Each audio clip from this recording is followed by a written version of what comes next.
up, Unstoppable Squad? Today we have another WWE NXT full show results and thoughts. In today's NXT of August 15th. So with just 1 week before Heatwave, WWE NXT ramped up with a big show for August 15th. Wesley and Dijak fought for an NXT championship opportunity at Heatwave against Carmelo Hayes. The Dyad hoped to finally capture the NXT Tag Team Championships by challenging Tony D'Angelo and Channing Stacks Lorenzo. Trick Williams warmed up for Dragunov by taking on the crafty technician Drew Gulak, while Dana Brooke wanted to prove a point by fighting Blair Davenport. North American Champion Dominic Mysterio and Women's World title holder Rhea Ripley were focused on Dragon Lee and Lyra Valkyrie, and Mustafa Ali promised a big announcement. His eyes remained firmly on Dirty Dom's gold. This was just the beginning of a night certain to set the rest of the card for Heatwave with a few surprises along the way. Next, NXT Tag Team Championships, The Family as your champion versus the Dyad with Schism. After a competitive tag team match, Ivy Nile arrived to distract Schism at ringside. This allowed the Creed brothers en masse to sneak in. They took out Rip Follower and Jagger Reed to set up Tony D'Angelo to steal the win with a Uranagi. This was a predictable contest from open to close. The Creeds were always going to be two of the men under the yellow mask who cost the Dyad another big opportunity. The action was solid. Follower and Reed remain very good at tag team wrestling, unsurprisingly. The Don and Channing Stacks Lorenzo get better together in each match. But the distractions took away from the focus inside the ring. Hopefully the Schism versus Diamond Mine feud will finally reach its ending soon. But the Family need more tag teams to step up to them. I do agree. D'Angelo and Stacks defeat Follower and Reed by pinfall to retain the NXT Tag Team Championships. Grade C+. Masked men at ringside protected the Dyad whenever the heels headed outside for the breather. They were even more in the crowd. Reed knocked Stacks off the apron onto the announce table, and the snap of the impact sounded bad. Luckily, he looked fine after the commercial break. Dana Brooke with Canelini Jordan, I don't know, versus Blair Davenport. Dana Brooke got a little too angry in this bout. After Jordan stopped her from getting disqualified, she stumbled into a running knee strike from Blair Davenport, followed by a second to steal the win. This started out fine, but ended with a near disastrous series of miscues between the wrestlers. They were not on the same page before Davenport forcibly pushed her way to the finish. Brooke is trying too hard to sell this turn to the dark side. The overacting is already too forced, even before her inevitable heel turn. NXT is giving her a platform to rebuild herself, but it hasn't worked out yet. Davenport picked up her second needed victory in as many weeks. That's why she's down in NXT to prove herself to get better. But apparently she's not getting better, and she's got to work on that. Which should quickly set her up as a title contender despite her loss to Roxana Perez. Results: Davenport defeats Brooke by pinfall, grade C-. The NXT universe was more favorable to Brooke than usual, but still louder for Davenport and dueling chants. Brooke got angry after a big sit-out powerbomb could not win it. She then planted Davenport with a running lariat. Brooke went for the ring bell, but Jordan stopped her. When Brooke got her back in the ring, she ducked Davenport and caught her with an awkward pin attempt. Next, we have Trick Williams versus Drew Gulak with Charlie Dempsey and Damon Kemp. After Brooks Jensen and Josh Briggs took out Charlie Dempsey and Damon Kemp at ringside, Drew Gulak was no match for a motivated Trick Williams. His win with Whoop That Trick. Okay. This was a fairly dominated victory despite the potential distractions at ringside. It was just what Trick needed ahead of an important match with Dragunov. While he isn't an obvious star, Trick still needs to show he can work at a high level without Carmelo Hayes in his corner.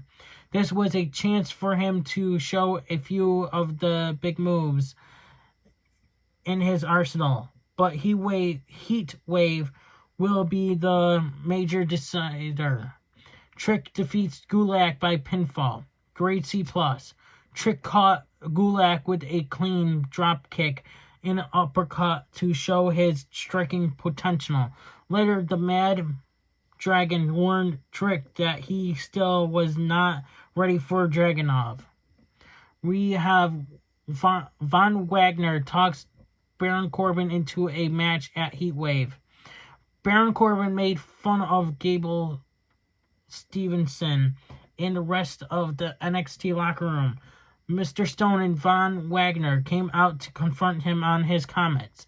Wagner talked a big game, but could not put his rival through the announce table before officials intervened. While Corbin's new gimmick has not made much of an impact, he has done well in NXT, elevating the talent around him. He did it again here, pushing Wagner into cutting his best promo to date. That may be a low bar, but the big man continues to show more of his personality as a babyface monster. He and Corbin may not have the best match at Heatwave, but it should be a good spotlight on Wagner. Grade B+. Stone talked big to start until Corbin demanded he gave Wagner the microphone. The big man told the former lone wolf that he talks too much. Which he has a point. Baron Corbin does talk too much. By the end, the crowd was completely behind letting Corbin and Wagner fight. Braun Breaker warned Corbin in the parking lot to get out of his way as he was not done with Wagner yet. Rhea Ripley and Dominic Mysterio challenged Lyra Valkyrie and Dragon Lee to a mixed tag match at Heatwave. Valkyrie and Lee tried to get on the same page as tag team for Heatwave. Mustafa Ali cut a pre-taped promo in the style of a politician, promising to elevate the North American Championship to new heights. Number one contender for NXT Championship, Wesley versus Dijak. Wesley and Dijak brutalized each other. Throughout this fight. Both were limping and vulnerable.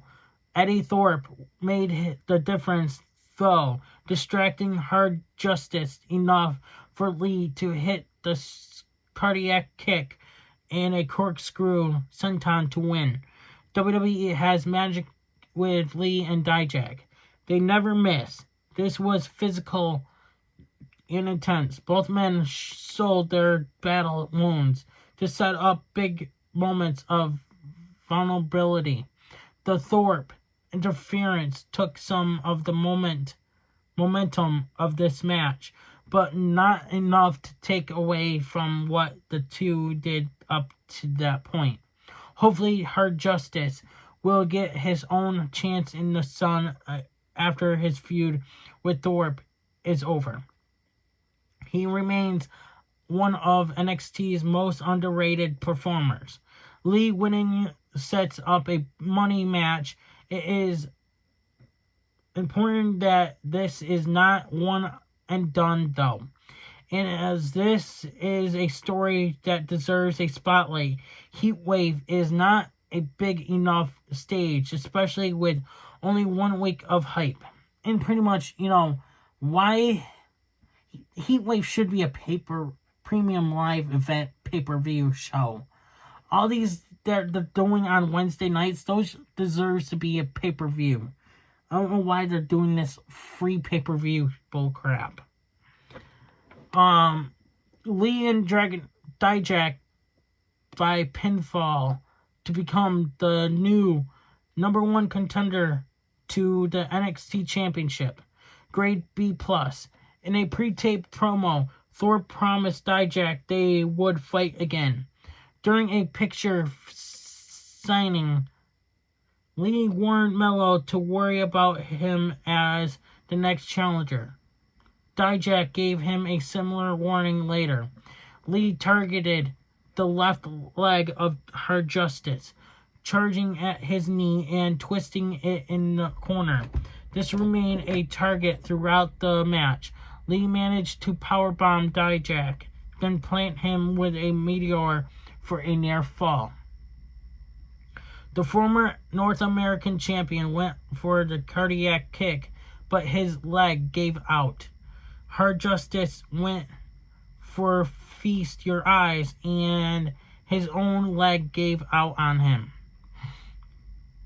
Next, we have Tyler Bate versus Joe Coffey with Gallus. Tyler Bate was rolling against Joe Coffey, but Dabakata arrived to steamroll the big, strong boy. He threatened Gallus, and they backed off. This left Bate to take a choke bomb in the center of the ring. Despite the history between Bate and Joe, this match was not going anywhere before the interference.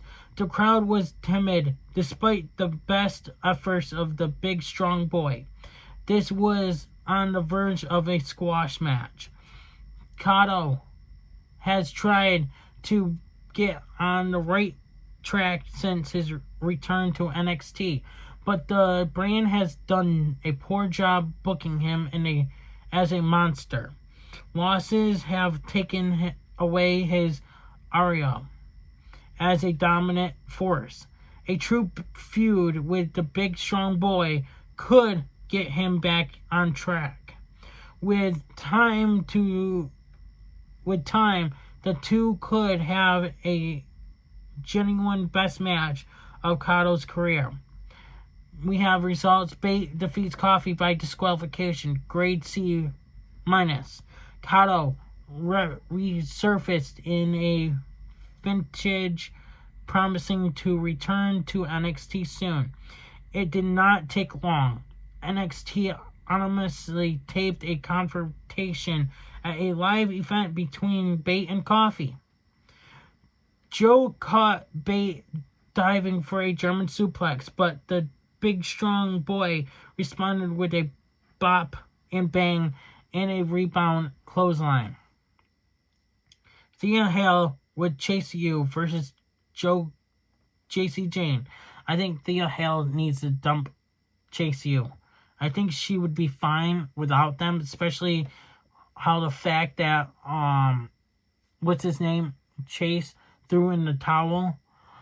Thea Hale could not overcome her own emotions throughout this match. When Andre Chase got in on the apron to stop JC Jane from using it as a weapon, Hale was distracted, setting up a roll-up victory for Jane. This was a long but unevolved match, going significantly longer than it probably needed to. There was nothing offensive here, but Jane's standing has fallen too much to this match. Offense without adding more moves to her arsenal. Hale has lost some of her spark as well since losing to Tiffany Stratton.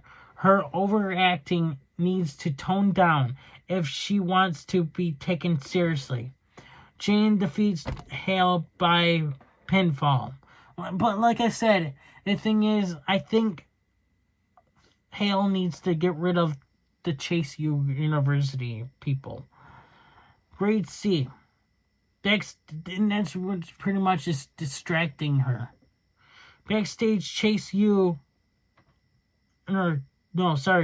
could not get on the same page as Hale, and Duke Hudson just sat on the fence. Hale nearly got the win off a springboard senton, and then locked in the Kimura lock.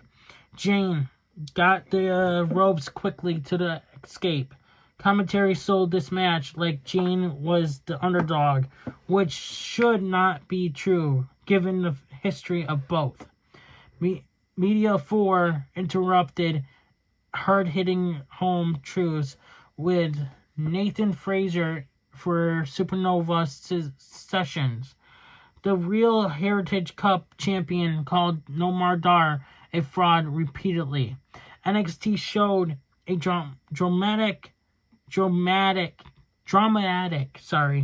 vintage about Los Lorados, framed by the words of Humberto Garza, from whom both were given their names. Just have them fight already. Jeez. Stratton promised to appear at Heatwave. Wesley demands Carmelo Hayes show him respect in contract signing. Wesley kept heckling Carmelo Hayes until the A-champion walked out. The two exchanged words before signing the contract for the NXT title match at Heatwave. This was rushed, but Melo and Lee brought everything they could to these last promos before Heatwave. Well, the A-champion, always has a solid signatures. Lee's determination was clear. Despite the build selling Lee as a heel, this exchange ended with the challenger sounding like the babyface. That will not stop the crowd chanting for Melo, though. This will be a great match, but is it the right time? Lee is the rare man in NXT that could legitimately dethrone Melo, but it probably won't happen at Heatwave. It may happen in a rematch at No Mercy if that happens. Grade B+. Lee stole the table from Melo's picture signing and grabbed it to the ring, demanding the champion see him in the ring. Lee called himself his own biggest doubter, but he refused to fail again. After the contract was signed, Lee stomped straight through the table.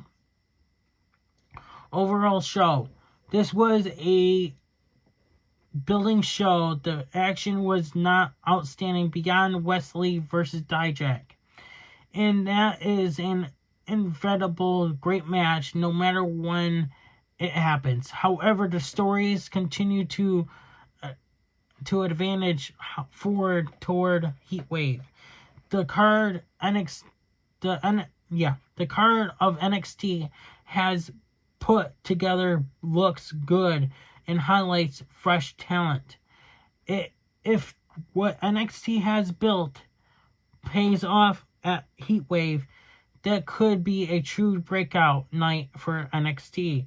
The show continues to rise in the ratings, aided by the presence of Dominic Mysterio and Rhea Ripley, who will be back in the building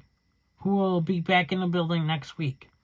NXT must be ready to go big. Let the rising stars shine and create moments that can last to No Mercy and beyond. That is the legacy of this night, setting the stage for greater heights to come. Sprinkle a phenomenal Mustafa Ali promo on top because that should not be forgotten. Overall grade C+. Anyways, guys, thank you guys for watching. That's your full show results. For NXT, we're under yellow lights. I forgot to mention that. And I'm Unstoppable Denominator. And thank you guys for watching. Like, share, comment, and subscribe. I'm Unstoppable. And I'll see you guys tomorrow morning for AEW Dynamite. And I'm out. Hey, everybody. It's your boy Skiz here. And if you don't subscribe to Blonde and the Unstoppable Denominator, then you are a toothy bumfuck, pussy-ass bitch motherfucker.